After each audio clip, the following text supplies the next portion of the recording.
जी दोस्तों, इस वीडियो में हम बात करेंगे किस तरीके से हम कंटेंट को ऐड कर सकते हैं एलिमेंट के साथ। जैसे कि हम पिछली वीडियोस में देख चुके हैं कि HTML और टेक्स्ट का मेथड एलिमेंट के कंटेंट को सेट भी कर सकते हैं और उनको गेट यानी हासिल भी कर सकते हैं। तो किसी भी तरह जब ये मेथड इस्तेमाल होते हैं तो कंटेंट को सेट करने के लिए तो पहले से मौजूद कंटेंट ख़त्म हो जाता है। ये बात आप उसमें देख चुके हैं कि जो हम HTML के डॉक्यूमेंट में लिखते हैं, फिर जब उसको जावास्क्रिप्ट के अंदर jQuery के ज़रिए टेक्स्ट या HTML के मेथड के अंदर कोई चीज़ लिखते हैं तो जो पहले से एग्जिस्ट कंटेंट लिखा हुआ होता है वो ख़त्म हो जाता है। तो जावा क्यूरी के अंदर तो jQuery में जो है वो तो jQuery में और भी मेथड हैं। तो jQuery में और भी मेथड हैं जो कि एलिमेंट में न्यू कंटेंट को ऐड करते हैं मौजूदा कंटेंट को डिलीट किए बगैर। ठीक है, उसके लिए हमारे पास तीन चार मेथड जो ज़्यादा यूज़ होते हैं मैं आपको बता रहा हूँ।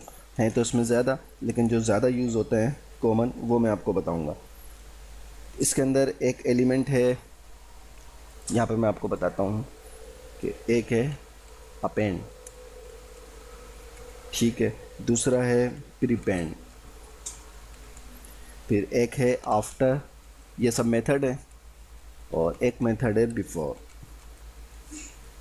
ये चार मेथड है, अपेंड, प्रीपेंड, आफ्टर, बिफोर। इन चार मेथड से हम किसी भी एलिमेंट में jQuery के ज़रिए कंटेंट को ऐड भी कर सकते हैं और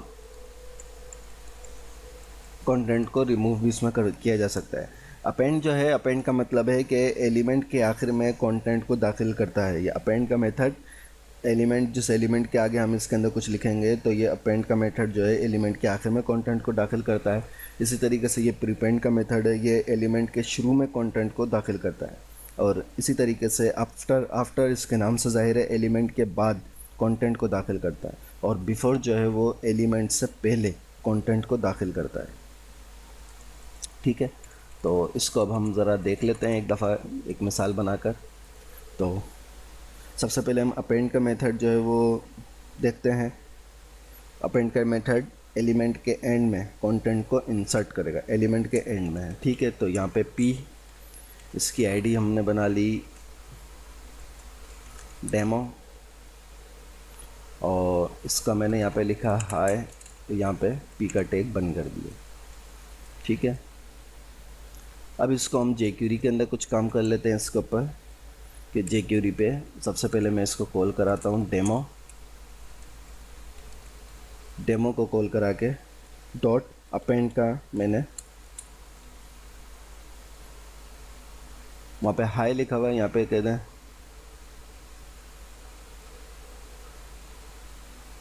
हाई यूज़र को हम कॉल कह रहे हैं हाई। तो अब यहाँ पे देखिए, पहले यहाँ पे लिखा हुआ था हाई डेमो की आईडी पे हमने यहाँ पे ली, डेमो की आईडी को सिलेक्ट करा और उसके बाद हमने यहाँ पे इसको कहा कि अपेंड, उसके साथ अपेंड का मेथड चलाया जो कि उसके बाद जो डेमो की आईडी में जो भी कुछ कंटेंट लिखा हुआ है उसके बाद ये कंटेंट लिखेगा तो यहाँ पे वो हाई यूज़र लिख देगा। अब ये देखिए हमने यहाँ पे हाई करा, हाई के बाद ये यहाँ पे इसको सेव करते हैं, सेव करके अब दोबारा रिफ़्रेश करेंगे तो हाई यूज़र लिखा हुआ आ गया। ठीक है, अब यहाँ पे आप देख लें तो ये यहाँ पे हाई और ये यूज़र अलग से लिखा हुआ है, जो कि जबकि यहाँ पे ये दोनों चीज़ें दो अलग फाइलों में, यहाँ पे यूज़र यहाँ लिखा हुआ है और हाई जो है हमने यहाँ पे लिखा हुआ है। तो अपेंड का मेथड जो है उसी डिफ के अंदर उसी आईडी जो भी उसको कॉल कराएंगे, आईडी हो या कोई क्लास हो या कोई भी चीज़ हो, तो उसके अंदर जो कॉल कराएंगे उसके अंदर अपेंड का मेथड जो है टेक्स्ट को उसके आखिर में लास्ट में जो है वो ऐड कर देगा। और इसी तरीके से हम अगर अपेंड के बाद प्रीपेंड की मिसाल देखें तो प्रीपेंड का मेथड जो है वो एलिमेंट के शुरू में कंटेंट को इंसर्ट करता है। अगर हम यहाँ पे किसी को मैं ले लूँ कॉपी करके और यहाँ इसको प्रीपेंड करूँ और यहाँ पे हेलो लिख दूँ, तो अब ज़रा देखिएगा इसको रिफ़्रेश करके और यहाँ पे भी देखिएगा तो ये देखिए हेलो हाय यूज़र, ये देखिए हेलो हाय यूज़र। ठीक है, अब ये देखिए कि जो असल टेक्स्ट है वो हाय है और अपेंड का मेथड यूज़र उसके बाद दे रहा है, और प्रीपेंड का मेथड जो है वो हेलो को जो हमने टेक्स्ट उसमें लिखा है वो उसको उससे पहले दे रहा है। ये तो हो गया उसी एलिमेंट के अंदर शुरू और आखिर में ये दोनों टेक्स्ट लिखते हैं, प्रीपेंड और अपेंड का जो मेथड है वो। अब इसके बाद हमारे पास दो मेथड और हैं, आफ्टर और बिफोर का मेथड। ये एलिमेंट से पहले और बाद में कंटेंट को इंसर्ट करते हैं। तो इसको भी देख लेते हैं। यहाँ कॉपी करते हैं और यहाँ पे मैं लिख रहा हूँ आफ्टर, और यहाँ लिख देते हैं दिस इज़ आफ्टर टेक्स्ट, ठीक है। और यहाँ एक और लिखते हैं, इसको कहते हैं दिस इज़ बिफोर टेक्स्ट, और यहाँ पे द मेथड कॉल करा लेते हैं बिफोर। इसको रिफ़्रेश करते हैं तो ये देखिए दिस इज़ बिफोर टेक्स्ट, ये पहले आ रहा है, हेलो हाय यूज़र, और दिस इज़ आफ्टर टेक्स्ट, ये आप बाद में आ रहा है टेक्स्ट, ठीक है। तो अब ये देखिए दोनों में फ़र्क क्या है। तो फ़र्क ये है कि हमने जो यहाँ पे आईडी कॉल कराई है और ये लिखा है पी आई डी डेमो, तो पी आई डी डेमो के अंदर अपेंड और प्रीपेंड काम कर रहे हैं उस आईडी के अंदर, और बिफोर और आफ्टर जो है उस आईडी से पहले और उस आईडी के बाद जो है वो टेक्स्ट को लिखता है।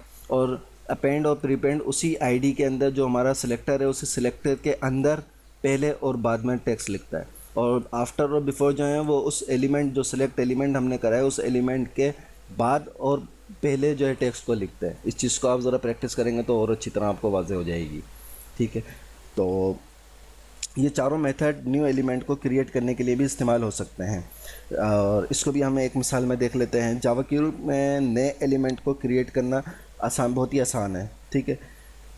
तो अब हम एक और कोड बनाते हैं जिसके अंदर हम एक न्यू एलिमेंट क्रिएट करेंगे। ये पी है, तो इसके बाद यहाँ पर मैं एक ले लेता हूँ डॉलर, और वेरिएबल ले लेते हैं, variable text is equal to dollar, और यहाँ पे डायरेक्टली मैं जो टैग मुझे बनाना है वो टैग मैं यहाँ पे लिखूँगा और टेक्स्ट।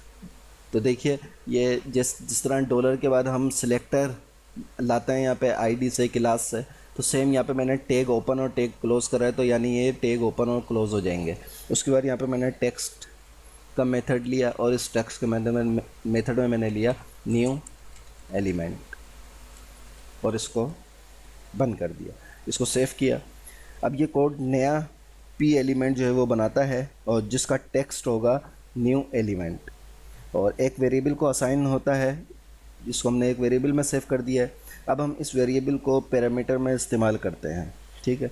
और इसको पैरामीटर में हम कैसे इस्तेमाल करेंगे कि इसको पैरामीटर में हम इस तरह इस्तेमाल करेंगे कि जो आफ्टर वाला है, इस आफ्टर वाले को मैं कट करके यहाँ लाता हूँ और यहाँ पे मैं इसका जो वेरिएबल है उस वेरिएबल को मैं यहाँ पे txt पास करा देता हूँ।